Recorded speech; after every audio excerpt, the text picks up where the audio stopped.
बार मैचविले के हलचल भरे शहर में रोबोटों की एक टीम रहती थी जिन्होंने अपने शहर को सुचारू रूप से चलाने के लिए कड़ी मेहनत की थी। पूरे शहर में पैकेज और संदेश पहुंचाने का जिम्मा संभालने वाला तेजतर्रार रोबोट बोल्ट था।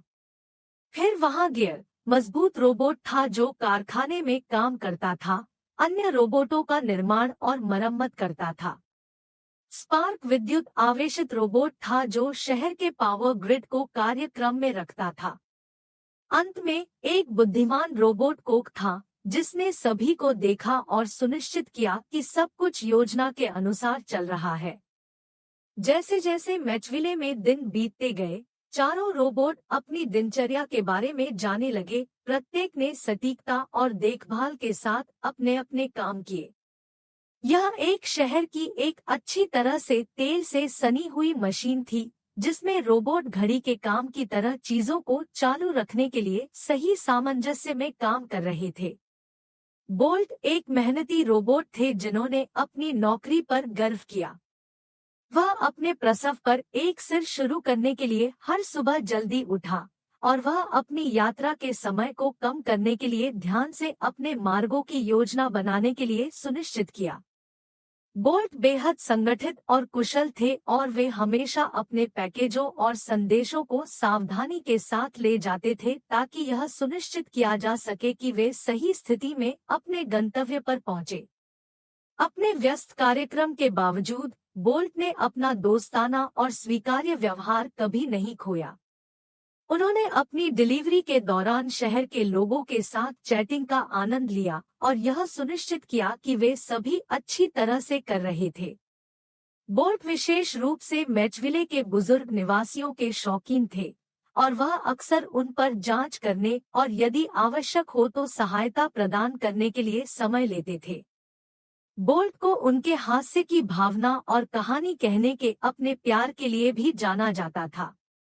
वह अक्सर अपने रोमांच की कहानियों के साथ शहर के लोगों को रीगल करते थे और जो कोई भी सुनना चाहता था उसके साथ चुटकुले और पहेलियां साझा करते थे। उनके संक्रामक हंसी और उत्साहपूर्ण रवैये ने उन्हें समुदाय का एक प्रिय सदस्य बना दिया। मैचविले में सबसे तेज रोबोट के रूप में बोल्ट को अक्सर तत्काल डिलीवरी और संदेशों को संभालने के लिए बुलाया जाता था। उन्होंने इस जिम्मेदारी को गंभीरता से लिया और हमेशा इन कार्यों को सबसे ऊपर प्राथमिकता देना सुनिश्चित किया। शहर को सुचारू रूप से चलाने के लिए बोल्ट की विश्वसनीयता और त्वरित सोच जरूरी थी। गियर एक दमदार और भरोसेमंद रोबोट था जो मैचविले की फैक्ट्री में काम करता था। उनके रचनाकारों ने उन्हें विशेष रूप से अन्य रोबोटों के निर्माण और मरम्मत के लिए डिजाइन किया और उनके पास उपकरणों का एक प्रभावशाली सरणी था। गियर एक प्राकृतिक टिंकर था और यहाँ तक कि सबसे जटिल और नाजुक मशीनों को ठीक करने के लिए एक उपहार था। अपनी विशेषज्ञता के बावजूद गियर एक कुछ हद तक आरक्षित रोबोट था जो खुद को रखना पसंद करता था। उन्होंने अपना अधिकांश समय कारखाने में बिताया, विभिन्न परियोजनाओं पर टिंकरिंग किया और टूटे हुए रोबोटों की मरम्मत की। गियर अपने काम में सावधानी पूर्वक और सटीक था और उसने मैचविले में अन्य रोबोटों को शीर्ष स्थिति में रखने की अपनी क्षमता पर बहुत गर्व किया। गियर के एकांत स्वभाव ने उसे मैचविले के अन्य रोबोटों के लिए कुछ हद तक एक रहस्य बना दिया। उन्होंने शायद ही कभी काम के बाहर समाजीकरण किया था और आमतौर पर कुछ हद तक अलग होने के रूप में देखा गया था। हालांकि जिन लोगों ने उन्हें जानने के लिए समय निकाला, उन्होंने पाया कि उनके पास हास्य की सूखी भावना और त्वरित बुद्धि थी। गियर का असली जुनून नई मशीनों और गैजेट्स बनाने में लगा हुआ है। अपने खाली समय में उन्हें अक्सर विभिन्न प्रोटोटाइप के साथ छेड़छाड़ करते हुए पाया जा सकता है, अपने डिजाइनों को सही करने की कोशिश कर रहा है। गियर हमेशा मैचविले में मौजूदा तकनीक में सुधार के तरीकों की तलाश में था और उसने एक दिन एक रोबोट बनाने का सपना देखा जो उद्योग में क्रांति ला सके। अपने काम पर ध्यान केंद्रित करने के बावजूद गियर हमेशा जरूरत पड़ने पर एक मदद का हाथ देने के लिए तैयार था। उनके अंदर कर्तव्य और जिम्मेदारी की तीव्र भावना थी और वे जानते थे कि मैचविले के अन्य रोबोटों ने चीजों को सुचारू रूप से चलाने के लिए उन पर भरोसा किया। गियर की तकनीकी विशेषज्ञता और अटूट समर्पण ने उन्हें मैचविले समुदाय का एक अनिवार्य हिस्सा बना दिया। स्पार्क एक उच्च ऊर्जा वाला रोबोट था जो मैचविले में पावर ग्रिड को सुचारू रूप से चलाता रहा। उनके रचनाकारों ने उन्हें बिजली का दोहन और नियंत्रण करने के लिए डिजाइन किया, जो उन्होंने सटीकता और देखभाल के साथ किया। स्पार्क की विशेषज्ञता ने उन्हें शहर के बिजली के उपयोग की निगरानी करने और आवश्यकतानुसार समायोजित करने की अनुमति दी, यह सुनिश्चित करते हुए कि ऊर्जा को कुशलता से और बिना किसी रुकावट के वितरित किया गया था। स्पार्क एक जिज्ञासु रोबोट था जिसे खोजना और सीखना बहुत पसंद था। उन्होंने अपना अधिकांश खाली समय विभिन्न मशीनों के साथ छेड़छाड़ करने और विभिन्न विद्युत प्रणालियों के साथ प्रयोग करने में बिताया। स्पार्क विशेष रूप से नवीकरणीय ऊर्जा में रुचि रखता था और एक दिन एक ऐसी प्रणाली बनाने का सपना देखता था जो मैचविले को पूरी तरह से टिकाऊ ऊर्जा स्रोतों पर चलने की अनुमति देगा। अपने जिज्ञासु स्वभाव के बावजूद स्पार्क कभी-कभी कुछ हद तक अनुपस्थित दिमाग हो सकता है। पावर ग्रिड पर लगातार ध्यान केंद्रित करने के कारण वह अक्सर अन्य कार्यों के बारे में भूल जाते थे और उन्हें विचार में खो जाने का खतरा था। हालांकि जब उनके काम की बात आती थी तो स्पार्क हमेशा फोकस्ड और अलर्ट रहता था। स्पार्क एक दोस्ताना और पहुंच योग्य रोबोट था जिसने मैचविले में अन्य रोबोटों के साथ बातचीत का आनंद लिया। उन्हें बोल्ट का विशेष रूप से शौक था और बोल्ट की डिलीवरी के दौरान दोनों अक्सर चैट करते थे। स्पार्क को अपने ज्ञान को दूसरों के साथ साझा करने में मजा आया और हमेशा सवालों के जवाब देने और सलाह देने में खुशी होती थी। स्पार्क का सबसे बड़ा डर यह था कि पावर ग्रिड विफल हो जाएगा, जो मैचविले को अंधेरे में डाल देगा। उन्हें पता था कि उनका काम शहर के कामकाज के लिए जरूरी है और उन्होंने अपनी जिम्मेदारी को बहुत गंभीरता से लिया। स्पार्क ने यह सुनिश्चित करने के लिए अथक प्रयास किए कि बिजली ग्रिड हमेशा ऊपर और चल रहा था, यहाँ तक कि आपात स्थिति और प्राकृतिक आपदाओं के दौरान भी। स्पार्क के उत्साह और तकनीकी विशेषज्ञता ने उन्हें मैचविले समुदाय का एक प्रिय सदस्य बना दिया। कभी-कभी भूलने के बावजूद वह हमेशा मदद करने के लिए तैयार था और शहर की जरूरतों को खुद से पहले रखता था। कॉग एक बुद्धिमान और अनुभवी रोबोट था जो मैचविले में अन्य सभी रोबोटों की देखरेख करता था। उनके रचनाकारों ने उन्हें विशेष रूप से इस उद्देश्य के लिए डिजाइन किया, उन्हें शहर के कामकाज और जटिल समस्याओं का विश्लेषण करने और हल करने की क्षमता की गहरी समझ के साथ इम्ब्यूइंग। कॉग एक शांत और आरक्षित रोबोट था जो कार्रवाई करने से पहले निरीक्षण और विश्लेषण करना पसंद करता था। वह अक्सर एक उच्च सुविधाजनक बिंदु पर बैठे हुए पाए जाते थे, शहर पर नजर रखते थे और जो कुछ भी हो रहा था उस पर गहरी नजर रखते थे। कॉग अपने तेज दिमाग और किसी स्थिति का जल्दी आकलन करने और समाधान निकालने की क्षमता के लिए जाने जाते थे। अपने गंभीर व्यवहार के बावजूद कॉग का दिल गर्म था और करुणा की गहरी भावना थी। उन्होंने मैचविले में अन्य रोबोटों की गहराई से देखभाल की और इसे उनकी रक्षा और मार्गदर्शन करने के लिए अपने कर्तव्य के रूप में देखा। कॉग के विशाल ज्ञान और अनुभव ने उन्हें शहर के छोटे और कम अनुभवी रोबोटों के लिए एक प्राकृतिक संरक्षक बना दिया। कॉग अपनी स्थापना के बाद से मैचविले में था और शहर को पिछले कुछ वर्षों में कई बदलावों से गुजरते हुए देखा था। उन्होंने शहर के बढ़ने और विकसित होने के साथ साथ देखा था और इसकी निरंतर सफलता सुनिश्चित करने में महत्वपूर्ण भूमिका निभाई थी। कॉग ने पिछले कुछ वर्षों में चुनौतियों का अपना उचित हिस्सा देखा था, लेकिन उनके स्थिर नेतृत्व और शांत उपस्थिति ने हमेशा शहर को उन पर काबू पाने में मदद की थी। कॉग का सबसे बड़ा डर यह था कि मैचविले अराजकता और अव्यवस्था में पड़ जाएगा। उन्हें पता था कि शहर को सुचारू रूप से चलाने के लिए पर्यवेक्षक के रूप में उनकी भूमिका आवश्यक है और उन्होंने अपनी जिम्मेदारी को बहुत गंभीरता से लिया। कोग ने यह सुनिश्चित करने के लिए अथक प्रयास किए कि मैचविले में अन्य रोबोट अपने सर्वश्रेष्ठ तरीके से काम कर रहे थे और वह हमेशा उनके संचालन को बेहतर बनाने के तरीकों की तलाश में थे। कोग के विशाल ज्ञान, बुद्धि और स्थिर नेतृत्व ने उन्हें मैचविले समुदाय का एक अनिवार्य हिस्सा बना दिया। अन्य सभी रोबोटों द्वारा उनका सम्मान और प्रशंसा की गई, जो उन्हें एक मार्गदर्शक और मार्गदर्शक के रूप में देखते थे। एक दिन मैचविले में आपदा आई। एक विशाल रोबोट राक्षस, जिसे क्रशर के नाम से जाना जाता है, शहर के बाहरी इलाके में दिखाई दिया। इसके विशाल आकार और ताकत ने इसके रास्ते में आने वाली हर चीज को नष्ट करने का खतरा पैदा कर दिया। मैचविले में जिस दिन क्रशर दिखाई दिया वह एक ऐसा दिन था जिसे कभी नहीं भुलाया जा सकेगा। यह किसी भी अन्य दिन की तरह शुरू हुआ।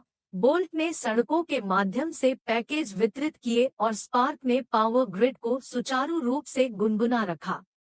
गियर एक खराब फैक्ट्री मशीन की मरम्मत में व्यस्त था और कोक शहर के ऊपर अपने पर्च से सब कुछ देख रहा था। लेकिन फिर जमीन कांपने लगी और सड़कों के माध्यम से एक बहरा गर्जन गूंज उठा। शहर में सभी रोबोट आतंक में जम गए क्योंकि एक बड़े पैमाने पर छाया उनके ऊपर गिर गई। वे एक भयानक रूप के साथ एक विशाल रोबोट राक्षस कोलू के हल्किंग रूप को देखने के लिए ऊपर देखा। क्रशर एक प्रतिद्वंद्वी शहर द्वारा बनाया गया था, जो मैचविले की सफलता से ईर्ष्या करता था और इसे नष्ट करना चाहता था। प्रतिद्वंद्वी शहर ने शक्तिशाली हथियारों और अभेद्य कवच के साथ क्रशर को अंतिम हथियार बनाने के लिए डिजाइन किया था। रोबोट राक्षस को तबाही मचाने और अपने रास्ते में सब कुछ नष्ट करने के एकमात्र उद्देश्य के साथ मैचविले भेजा गया था। जैसे ही मैचविले के अन्य रोबोटों ने शहर को खाली करने के लिए हाथापाई की, कॉग ने कार्रवाई शुरू कर दी। उन्हें पता था कि क्रशर को रोकने की उन्हें कोई उम्मीद है, तो उन्हें जल्द कार्रवाई करनी होगी। कॉग ने बोल्ट, गियर और स्पार्क के साथ बैठक बुलाई और दोनों ने मिलकर एक योजना बनाई। बोल्ट अपनी गति का उपयोग कोलू को विचलित करने और शहर से दूर अपना ध्यान आकर्षित करने के लिए करता था, जबकि गियर अपनी ताकत का उपयोग अपने हथियारों को अक्षम करने और अक्षम करने के लिए करता था। स्पार्क अपनी विद्युत शक्तियों का उपयोग क्रशर की प्रणालियों को आजमाने और शॉर्ट सर्किट करने के लिए करता था, जबकि कॉग ने पूरे ऑपरेशन की देखरेख की और मार्गदर्शन और समर्थन प्रदान किया। यह योजना जोखिम भरी थी, लेकिन रोबोट जानते थे कि यह उनकी एकमात्र उम्मीद है। वे तुरंत काम करने के लिए तैयार हो गए। बोल्ट क्रशर के चारों ओर घूम रहा था और इसे ताना दे रहा था, जबकि गियर ने हेडलॉन्ग को लड़ाई में चार्ज किया। स्पार्क ने क्रशर के कुछ हथियारों को अक्षम करने के लिए अपनी शक्तियों का उपयोग किया, लेकिन राक्षस का कवच घुसना बहुत कठिन साबित हुआ। उनके बेहतरीन प्रयासों के बावजूद ऐसा लग रहा था मानो ये रोबोट क्रशर के लिए कोई मुकाबला नहीं है। राक्षस के हथियार बहुत शक्तिशाली थे और उसके कवच भी बहुत मजबूत थे, लेकिन जैसे लग रहा था मानो सारी उम्मीदें खत्म हो गई हो, वैसे ही कोग को एक आइडिया आया। कॉग ने एक ऐसे हथियार के निर्माण की योजना पर काम करने में कई घंटे बिताए जो क्रशर के कवच को छेद सकता है। उन्हें पता था कि इसके लिए बहुत अधिक शक्ति और परिशुद्धता की आवश्यकता होगी, लेकिन वह इसे काम करने के लिए एक रास्ता खोजने के लिए दृढ़ थे। कई असफल प्रयासों के बाद कोग आखिरकार एक डिजाइन के साथ आया जिसे उसने सोचा कि काम हो सकता है। उन्होंने इसे मैचविले तोप कहा, एक विशाल हथियार जो अविश्वसनीय गति से और सटीकता के साथ एक प्रक्षेप्य को आग लगाने में सक्षम होगा। उन्होंने शहर के अन्य रोबोटों की मदद ली, जिसमें निर्माण रोबोट, सफाई रोबोट और यहाँ तक कि खिलौना बनाने वाले रोबोट भी शामिल है। साथ में उन्होंने एक विशाल हथियार बनाया जिसे क्रशर के कवच को छेदने और इसे भीतर से अक्षम करने के लिए डिजाइन किया गया था। जब मैचविले तोप का काम आखिरकार पूरा हो गया तो रोबोट्स को पता था कि अब इसे परखने का वक्त आ गया है। उन्होंने इसे एक विशेष रूप से डिजाइन किए गए प्रोजेक्टाइल के साथ लोड किया, एक जिसे कोक ने कोल्हू के कवच को छेदने के लिए डिजाइन किया था और राक्षस को लक्ष्य बनाया।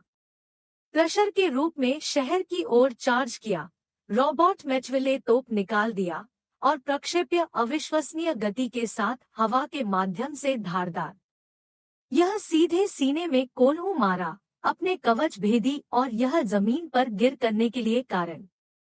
जैसे ही मैचविले तोप ने क्रशर पर प्रहार किया, विशाल रोबोट राक्षस ने एक बहरा गर्जना को बाहर निकलने दिया और एक शानदार थूथन के साथ जमीन पर गिर गया। दूसरे रोबोट आश्चर्य में देख रहे थे जैसे धूल बस गई और एक बार शक्तिशाली कोल्हू जमीन पर स्थिर हो गया। बोल्ट ने सबसे पहले प्रतिक्रिया दी थी। बिजली की तेज गति के साथ वह गिरे हुए राक्षस की ओर भागा, यह पुष्टि करने के लिए उत्सुक था कि यह वास्तव में अक्षम था। जैसे ही वह पास पहुंचा, वह क्रशर के कवच में गैपिंग होल को देख सकता था जहां मैचविले तोप ने मारा था। मैचविले के रोबोट चीयर्स और तालियों की गड़गड़ाहट में भड़क उठे क्योंकि उन्हें एहसास हुआ कि उन्होंने एक बार और सभी के लिए क्रशर को हराया था। कोक को पता था कि यह जीत सिर्फ उनकी नहीं बल्कि पूरी टीम की जीत है। यह उनकी चतुराई, दृढ़ संकल्प और टीम वर्क का वसीयतनामा था। कोक को इस बात का एहसास हुआ कि जहां उन्होंने मैचविले तोप के लिए आइडिया तैयार किया था, वहीं सभी रोबोटों का यह संयुक्त प्रयास ही था जिसने इसे हकीकत में तब्दील कर दिया था। वह जानता था कि वह अकेले ऐसा नहीं कर सकता था और वह अपने साथी रोबोटों के समर्थन और विशेषज्ञता के लिए आभारी था। जैसे ही रोबोट अपनी जीत पर प्रतिबिंबित हुए, वे जानते थे कि उन्होंने एक महत्वपूर्ण सबक सीख लिया है। वे हमेशा से जानते थे कि वे अकेले होने की तुलना में एक साथ मजबूत थे, लेकिन क्रशर के साथ उनकी लड़ाई ने उन्हें टीम वर्क और दृढ़ता का सही अर्थ सिखाया था। वे जानते थे कि साथ मिलकर काम करने से वे किसी भी बाधा को पार कर सकते हैं, चाहे वह कितनी भी बड़ी क्यों न हो। और इसलिए मैचविले के रोबोटों ने एक साथ काम करना जारी रखा, एक मजबूत और अधिक लचीला समुदाय का निर्माण किया, और वे खुशी से रहते थे।